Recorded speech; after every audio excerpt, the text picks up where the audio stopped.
It was the only nonprofit that was in the whole career fair. They had like Target and like kind of corporations that I wasn't really interested in. And so I just kind of talked to Paul, and he talked about this internship in Houston, Texas, and a bunch of my friends had done it previously, and they talked about how it like changed their lives and how great it was. So, well, I really had no idea what to expect. I hadn't heard a lot about what Lifeline was. Basically, all I knew was that I would be a hospital chaplain. We were like, I think this is something that we'd like to do. And I also there was another intern there named Chelsea. She was the intern last summer. And she was so enthusiastic about Lifeline and just was really encouraging me to do it.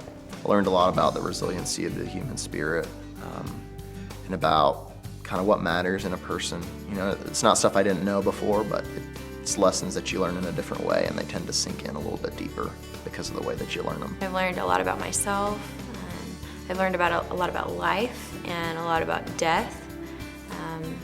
I value life a lot more than I did, and I cherish it a lot more. I'm more appreciative because I realize how short it is. I learned that I actually am able to counsel those who are coping with great grief, which is something that was very different for me because having never experienced great grief myself, I was unsure of whether I'd be able to do that. This is an internship that has challenged me and pushed me more than really any other ministry role I've had in the past.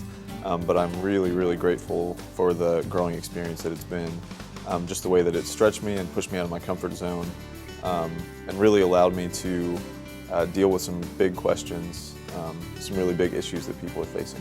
It was a really safe environment as well as a challenging one in which I was pushed during clinical rounds, but also felt safe in this group of interns who were going through the same thing to explore different things about myself that I didn't realize before. There's one woman that I met my very first day when I shadowed Paul. She was there, and she had just received a heart transplant, so she was in the cardiovascular ICU the whole time. And she was there for most of the summer, several months. And we just connected really well the first day. And she really needed someone and expressed that to me and expressed her desire to talk to someone and to have a chaplain. And our relationship became really important one day when she was saying that she had needed someone over the weekend and no one was there, and she wasn't able to watch Mass on the TV, and she was just really upset about this. And I said, well, would it help if I brought you a Bible? And she said, you can do that? At the end of the summer, the day before she left, her daughter was there and made me a friendship bracelet because I had meant so much to her mom, and her mom had meant a lot to me. So. Just walk in with a clean slate, ready to learn. Come ready to listen, not to talk. It's a big misconception I think I had. And just be prepared to be changed. And I also want to be a child psychologist. And in the hospital, they gave me the 8th floor of the children's wing. So I got to talk a lot with kids and with parents and just how that dynamic works and how to get kids to kind of open up, which is totally different than like an elderly person you would ask them. And so I feel like that was a good experience, kind of getting that. They have experiences here and acquire skills here through their clinical work that are unique. They don't have that opportunity pretty much anywhere else.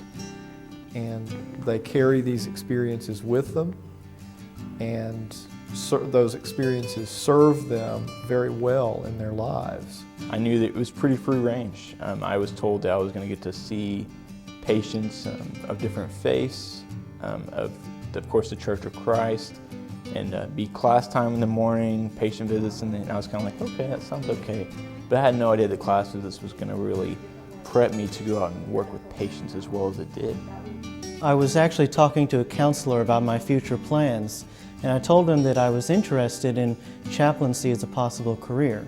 And it just so happened that this counselor that I was talking to about my plans was a former Lifeline intern himself. And so he knew about the program, and he gave me the address to the website. So I went on the website, I looked at the internship program, the description of it, and I just thought, man, this sounds perfect for me. This is exactly what I need, because I wanted to get some experience in chaplaincy and find out if this is something I want to do for a career. Yeah, I would definitely tell people to do this.